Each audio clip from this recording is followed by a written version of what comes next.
Let's get into it. Coach Colin here.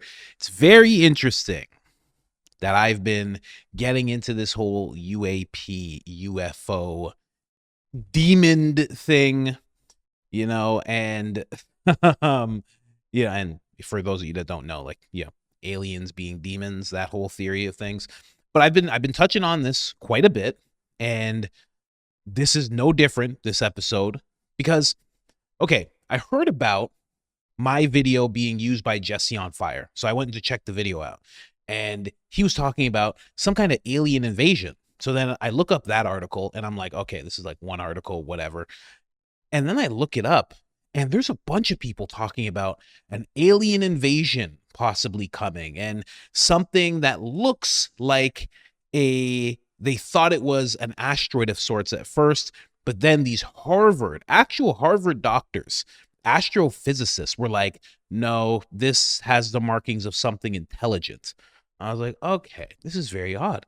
So the Rogan clip that I'm going to show you is Jeremy Corbell. Jeremy Corbell's always talking about UFOs. You guys know Jeremy Corbell, George Knapp. They're the ones that brought Bob Lazar to Joe Rogan. So I'm going to play them talking, okay? And it seems like Jeremy Corbell has changed his tune. And now he seems like he's more on my side of things, thinking that these are more interdimensional than anything. But I'm going to let him actually break this down, because as this whole alien invasion thing is being talked about, he dropped a bombshell about this like months ago. So I can't wait for you guys to see that. Again, bombshell at the end of this video. But let's jump into this first. Then we'll go through a bunch of stuff, and I'll show you what all this alien invasion stuff is all about. Let's go. I think you guys are. I mean, you're certainly prominent.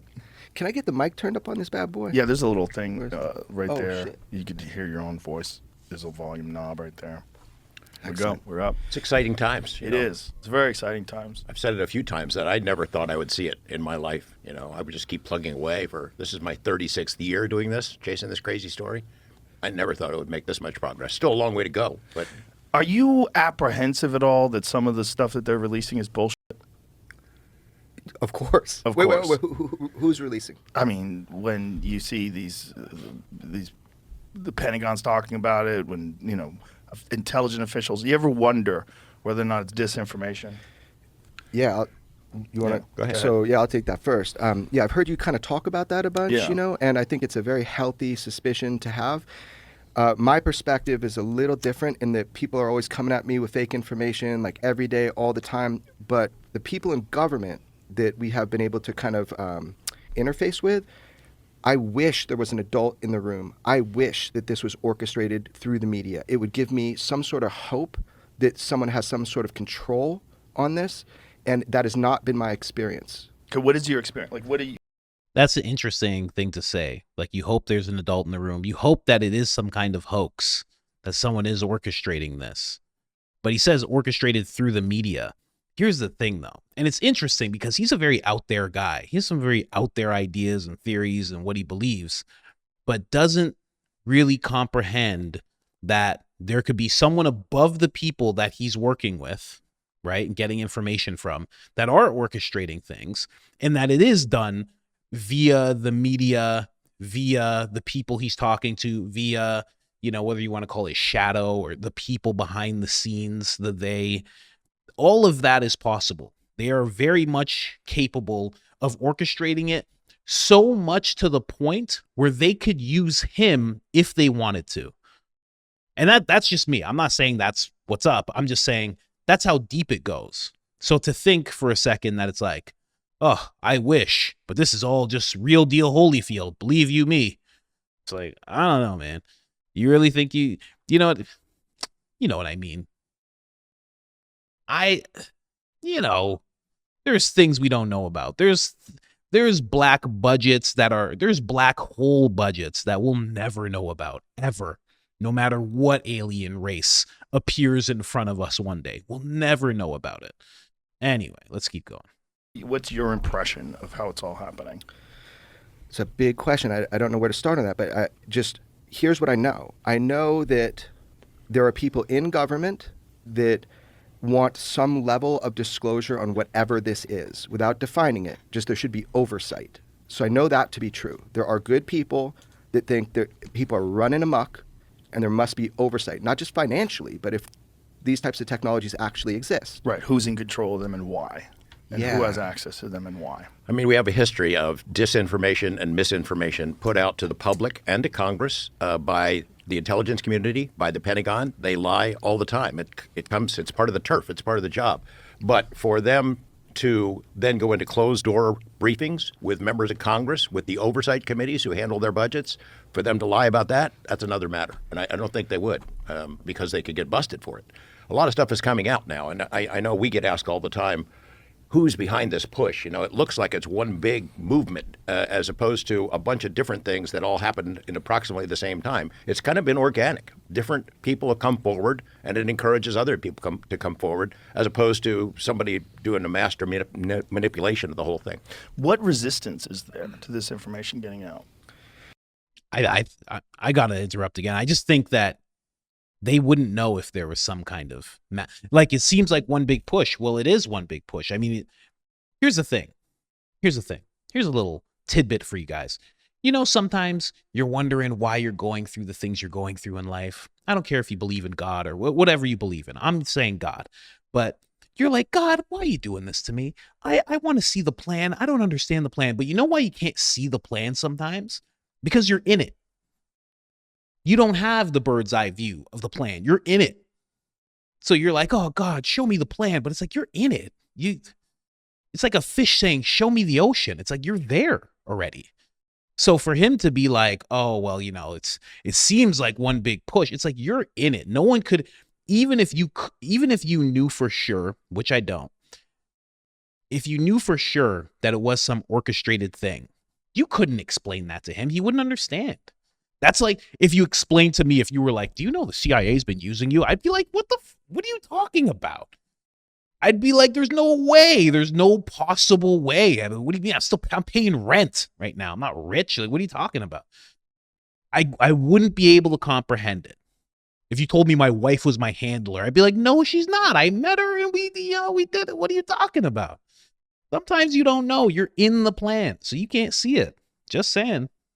There's resistance on like multiple levels. So despite what you believe to be true or not true, the big question is, are we going to be able to verify some of these claims? That's all I care about, right? If we're back engineering some of these craft, then I believe that we should have the discovery process to find out if things like what David Grush has said under oath, that he has literally put his well-being and his safety on the line for, if that is true, then we have a duty to find out.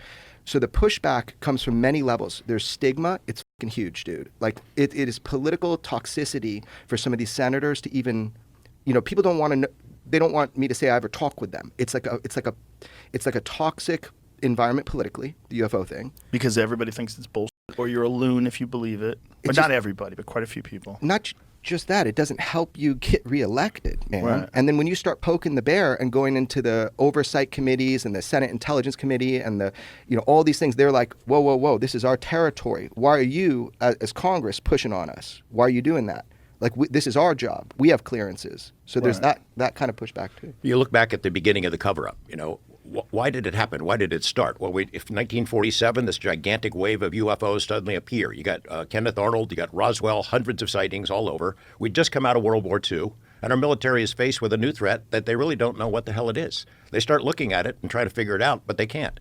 So they sort of painted themselves into a corner of secrecy. Nobody wants to admit if you're a president or chairman of the Joint Chiefs, there's something flying in our atmosphere, and we can't control it. We can't even catch it. We can't detect it on radar. There's not much we can do. They don't want to admit that. Secondly, I think what was told to me by a Senate intelligence guy who was a chief staffer who oversaw black budget operations. He had come out to Area 51 looking into the Lazar stuff years ago, early 90s. And he told me, look, if this is true, if this cover-up is going on, if they are diverting millions of dollars, maybe hundreds of millions of dollars from legitimate national security programs to keep this cover-up going, as he suspected there were, then somebody's going to go to prison. When it comes out, they'd go to prison. I think we heard Dave Grush speaking before this House committee in late July, in which he talked about special access programs, hundreds of millions of dollars being funneled into them. Nothing ever comes out. Congress has no oversight. Congress doesn't even know they exist. That's the kind of thing that could send somebody to prison if and when it comes out. And then the final reason, we can only speculate about it, maybe there really is a big secret. I wonder about it. If I was told, here's the real deal, here's what's going to happen if this comes out, society will collapse. It is so overwhelming, so disturbing that it would hit the fan that everybody'd freak out. Maybe there is something like that. I don't know. But it gets dangerous for us to allow military folks to decide, I can know it, but you can't. Dad can know, but mom and the kids can't know. I don't like that. Yeah, I'd like to be able to know myself. I don't like it either, but You think C-suite executives would be going nuts if there was aliens? You think they'd be going crazy? Just the CEO of Visa right now, he just rip off his suit and just run out of the building naked, screaming. You think that would happen? I don't think that would happen. You know? Right now we know AI is coming and it's not making anybody do anything. Everybody's just chilling. And that's like an entity, right? I mean, in more ways than one. So I don't know if that's true. And honestly, there's a whole list of people. You remember that list? You remember the list. It wasn't that long ago. There was a list and now there's not a list. Those people aren't going to jail. I don't know if anybody covering this stuff up would go to jail either. I'm just saying, it seems like no one goes to jail. Correct me if I'm wrong. It seems like no matter what happens or what evidence there is, no one goes to jail. I mean, they know about the Russian collusion hoax. They're like, these people did it. And then they're like, we're going to do an investigation. You have all the evidence. Tulsi brought all the evidence. I don't think anybody goes to jail. I think that's how the system's set up. And a very good system that is, I have to say. Not for us, but for everybody involved. But why do they think that society would collapse? There was a Brookings Institute study that was done in 1960 where they looked at it. And, let's say it was confirmed that we came out and admitted that extraterrestrials are here. And they speculated, looking at sociological matters, that social institutions would collapse. Do people want to still pay their taxes? Do they want to go to work? It was so overwhelming. The fact that we, a lesser species, have been discovered by something more intelligent. We know from human history how that works out. When the Europeans come to North America, we know what happens to the people who are already here, the less developed society. They collapsed. They were wiped out. And I think that was the projection of that study. The only way to get around that, they said, is to prepare for it over a long period of time, to condition folks to get ready for it. And I don't know if there was ever a policy where they instituted that, but it kind of looks like it. All the UFO and alien movies and TV shows and X-Files this and books and reports and children's cartoons, it almost looks like we've been conditioned to get ready for it over the last 60 years. When people talk about the possibility of these being some sort of black ops creation by the Defense Department, some sort of weapons grade drone that moves at insane speeds with some unknown technology that they've developed in secrecy, that kind of falls apart when you go back to 47. If you go back to 47 and you're seeing these vehicles that are behaving in a very similar way, or at least described in a very similar way, where they just jet off at insane rates of speed, no visible means of propulsion, no sound, that's the one thing that brings me back. Like, God, they seem to act the same. At least some of them do. They seem to be, and if we're talking about 1947, we can really safely assume that they did not have drone technology capable of, super hypersonic speeds at that time. I'm really glad you mentioned that, because that is a big part of the issue here. Is like, people can just say, oh, this is really special projects that are even being hidden by our own government. The thing is, the UFO phenomenon has been ubiquitous. It's been everywhere in the world. And it's been going on before 1947. So somebody had that technology. Now, I do hope we've had some sort of ability to get derivative technologies. I know they've been trying to do that, if we believe the core concept that we have craft that's more advanced than ours that we're trying to reverse engineer. So the fact you bring that up, and I want to touch on what you just said, the explanation I've been given, we've both been given, is that there are true national security concerns about this technology. That the cover-up or whatever, that it has to do with what will happen if we make a breakthrough in this technology and that can be weaponized? So the secrecy, you could say, some people have tried to convince us that there's real, true national security issues with this, in that once you admit one thing, those next questions are going to come. And maybe we can't answer those yet. We don't know. So that's the fear, is like, it's like the Oppenheimer movie. Like, it's been kept pretty secret, but stuff has come out. It's like, what happens if we admit the fundamental truth that there are craft of unknown origin that are more advanced technologically than ours? It doesn't matter where they're from. What happens if we admit that? So as people are... What do you guys think happens? I think some people flip out. I don't think everybody flips out. Let's get to this alien invasion. Now, this is very interesting. So I'll start right where it started. This is the video that Jesse on Fire was talking about. And he's always talking about some pretty out there stuff. And then I saw my video on there, right? I was like, oh, shoot. And I was like, oh, this guy never shouts me out when he uses my videos. Then, which, I could care less, whatever. Fair use. And he's going for Rogan anyway. But then he actually shouted me out. So thanks to Jesse on Fire. Do an interview with me. I emailed you and you didn't answer. So if you see this, well, what's up? What's up? Huh? Too busy playing with Schwab? Come on, man. Anyway, let's jump in. There's this whole thing, right? So there's this weird alien invasion thing. So I see it on Jesse on Fire, and I'm like, okay, whatever. That's Jesse on Fire. Like, I don't know. Yeah, I watch his stuff, but I just didn't know about this. And I was like, it seems weird. But then it's like, Baba Vanga was right. Scientists claim alien ship larger than Manhattan, moving at 1.3 lakh miles per hour to attack Earth this November. Now, I was like, this is very odd, right? Because it goes right along with everything I've been talking about. And George Knapp even touched on it during the episode. He was like we're being prepared for something. I think all of life is like that, like we're being prepared for whatever the afterlife is. But also, the side quests, we're also being prepared for this weird alien contact at some point. It does seem like that through movies and television, like he said. But legendary Bulgarian mystic, I've never heard of this person, Baba Vanga, reportedly predicted that humanity would make contact with aliens in 2025, but recent scientific claims suggest that contact may come sooner and be far more hostile. Okay? Now, it's basically talking about these guys here. Let me go down, because I actually found a clip of this guy talking about it, and I'd rather show you the clip. Now, what it's called, this alien ship or asteroid, is called, I guess, 3I/Atlas. It was detected on July 1st and is heading towards the sun, 130,000 miles per hour, just a day after discoveries. They confirmed that its origin was from outside the solar system. Initial observations suggested it might be a comet, roughly 15 miles in diameter, making it even larger than Manhattan. Found that pretty crazy. And then you get down here a little bit, it starts talking about these researchers.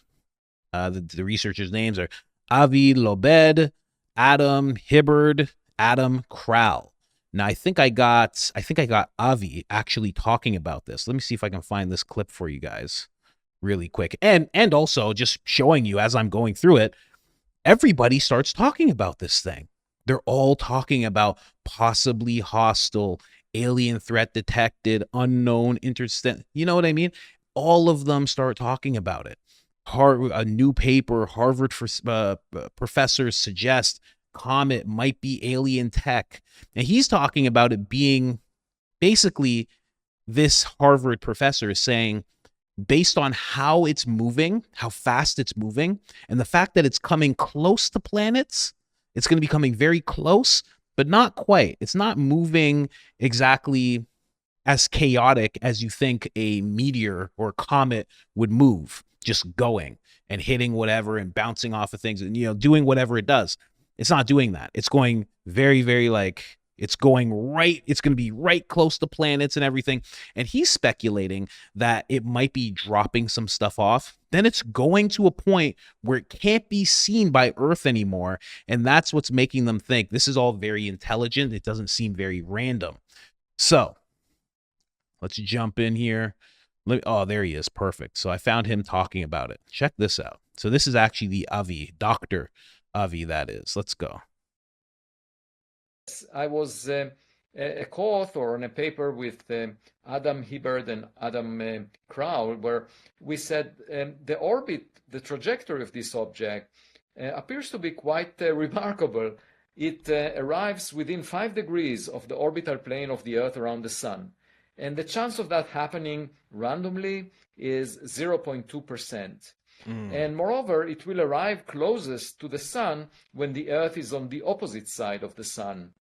And moreover, if you just play with the arrival time randomly, you would notice that only 1 out of 20,000 arrival times would come as close to the inner planets like Jupiter, Mars, or Venus. So that is an unusual coincidence. And why would such a trajectory be so unusual? Well, one possibility is if it was designed by some intelligent civilization, it also comes towards us from the direction of the galactic center, from the Milky Way center, where there are lots of stars, and it's very difficult to notice it. That's why we discovered it so late. By now, it's impossible for us to launch a rocket that will intercept with it, because it would move relative to Earth. It comes in the opposite direction of the motion of Earth around the Sun, and the relative velocity would be 98 kilometers per second when it comes closest to the Sun. And that is 3 times the maximum speed that we can accomplish with chemical rockets. And so there is no way for us to reach it, to intercept with it. And perhaps it wants to break, like when we launch rockets and we want to accomplish a very high speed, we usually introduce a thrust near the Sun, and that buys you the highest kick velocity, taking advantage of the gravitational assist by the Sun. And so if this object wants to do a reverse maneuver, meaning to slow down and get bound to the Sun so that if it's a spacecraft, so that they can visit us, that would be the point where we can't see it because it's hiding behind the Sun. And it raises the interesting possibility that might be technological in origin. Of course, we will know much more in the coming month or two, and it may not be it may be just a comet, but I think it's important to consider the possibility that any interstellar object coming into the solar system might be technological. Because if you just consider the last century, we started transmitting radio signals, basically flagging that we exist as a technological civilization. And there is this dark forest hypothesis that is the answer to Fermi's paradox. Where is everybody? Well, they might be silent, waiting to notice things that might be a threat to them because they were bruised in interactions. So there might be a lot of aliens around. And if someone was listening to our technological signals, they might have realized that here there is a young technological civilization, and we don't want to have that threat. So they would send a hostile mission towards Earth. Of course, that may not be the case. We don't know. But it's the kind of threat that is not often entertained. So that is the whole thing there. Now, the dark forest thing that he's talking about, it's basically the dark forest is there are alien civilizations out there, but they all stay silent because they are not filled. The universe is not filled with angelic beings that are just going to come in peace. It's actually filled with ones that are very much like when we go to war, and they're hostile and you hide instead of letting yourself be known. It's like you're in a zombie movie What are you going to do? You're going to walk around yelling you're in a zombie movie. You're going to walk around yelling? Absolutely not. You're going to be as quiet as possible. Quiet as possible. And anybody else who does yell, they get swarmed by zombies. They get killed. It's basically the same thing. Very interesting stuff, man. So it's, what's also interesting? Everything he just said, that's what people who look like me would talk about. Okay. Just years ago, it was only guys like me that would say something like that, and it would be absolutely ridiculous. This guy is a professor, a doctor, Harvard, not just Harvard, not went to school at Harvard, like works at Harvard, teaches other people. Like, this guy is up there when it comes to intellect. And even he's like, this could be something. And again, just talking about the whole being prepared for things, orchestrated type stuff, like more news outlets keep talking about, scientific chilling update. They're all talking about it. Even Jesse Waters is talking about it. All of them are talking about it right now. I was actually going to use this clip to make a joke about the active shooter in New York. But you know what? I don't need to make that joke. It's a stupid joke. It's a dumb joke. I was just like, it looks like New York. There's an active shooter. It is wild, though. And just to be clear, the active shooter is white. And then they caught him, and it's a black guy. CNN's like, more than likely, it's a white person doing this. They caught him. This is a straight up black guy. It was just, nappy hair. Oh my God. Ridiculous. Absolutely ridiculous. But let's get to the clip of Jeremy changing his tune, kind of, when it comes to this whole thing. Listen to this. Listen to what he has to say about it. It applies directly to what's happening now, which is crazy to me. But the lie is coming. All indications, like all of them, is that lie is going to be that there is a craft slowly making its way to us here on Earth. And that is the lie they're going to want you to believe. It's nuanced, how they explain that, the nature of that threat. But that 100% is the lie you are going to be told. You even got a date. People have been whispering a date for a long time now. I know where that lie comes from. I know specifically what document from the 70s initiated the idea of that lie. A classified document. That is the lie you will be told. You're going to be told that there is a craft on its way to Earth. That's the lie. Maybe I'm wrong. I hope I'm wrong. I sent you 2 texts today with a year. Not from me. Nope. I'm not going to propagate that lie. Not going to be part of it. Not going to say it to the camera. Everybody knows. Just start paying attention. And they'll change the date, especially if they see this. Things will change. Because maybe I'm trustworthy. Maybe I'm worthy of your trust. Maybe I've told you the truth the whole way through it. Now you can verify it. If that's the case, then I'm dangerous. You've been told the truth about UFOs for a long time now. It's been pretty orchestrated. It's been pretty clear. And it's using people that are telling the truth and want to tell the truth. Ultimately, they want you to know something. They want you to know UFOs are real. Thank God we're finally there. We're all there now. They want you to know the truth. But why they want you to know that truth now?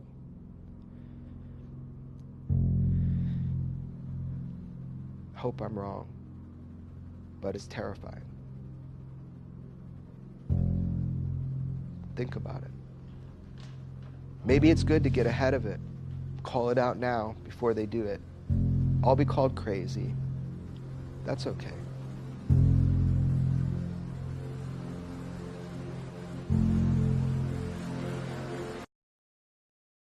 Nothing makes me think someone's lying more than when they say, I hope I'm wrong.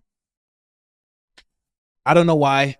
It's just me. It's just a thing I have. When someone's like, I hope I am wrong, I'm like, oh, that's a tactic. That's what you're doing. Oh, is that reverse psychology? Is that what would that be classified as reverse psychology? Anytime I hear that, I go, oh, you're a liar. You're a liar. I do not think he's a liar. I'm not saying that. I actually I think of him differently now that he has said this out loud. Because for the longest time, when you see him on Joe Rogan, everything he talks about is 100% true. You saw it even in the clip. He's like, huh, I wish, Joe, I wish there was an adult in the room and this was being orchestrated. And now all of a sudden he's like, there's this lie. There's this lie that they're going to bring up. And I think now he's kind of coming to where I am, where Joe is. There's many other people as well, that the universe is vast. There has to be aliens out there. It's just so vast. There's so much. There's so many stars. There's so many planets, so many different types of atmospheres. It doesn't just take what we have going on in terms of what created life here in order to create life. There's things we don't understand on different planets and landscapes we've never seen before. We have no idea how every chart of evolution works. We have no clue at all. So there has to be something. But also the fact that they're telling us so much, the fact that they tell guys like Jeremy so much, the fact that there's always a guy that's willing to tell Jeremy stuff, and that guy those guys don't get found out and fired. They don't get removed from their positions. Nothing. They work that deep. There's only so many people who know about these files. And then someone tells Jeremy, and Jeremy tells Joe Rogan in front of 10 million people. And they're just like, we have no idea who told that. There's probably 5 people who know about a lot of things. So, you know what I mean? It's just, I don't know. So I think now he's starting to come around to the idea that, now that he's talking about this lie, I think he'll be able to confront that there are more lies that even he was possibly told, along with George Knapp. But, I don't know. It's just he's very much changing his tune in that clip, and it's just perfect timing. I found that clip just minutes after I found the alien invasion clip. I was just like, oh, I'm like, this is wild that he's saying this, that he said this. He said this before this whole alien invasion thing was even a thing in the news, like popping off so big like it is now. So interesting. And they're demons. That's what it is, folks. I think everything is coming. Everything's coming together, right? It seems like religion. It seems like science, the UFO crowd, the tinfoil realm of people, all of it's coming together because it's all proving that you need the scientific community, no matter how compromised they might be. You need those government types, no matter how compromised they might be. You need the tinfoil community, and you need religion to really parse out what we're seeing in front of us, to really understand what's coming. So we'll see. Alien invasion, guys. We're getting an alien invasion before GTA 6. Had to say it. Anyway, I'm out of here.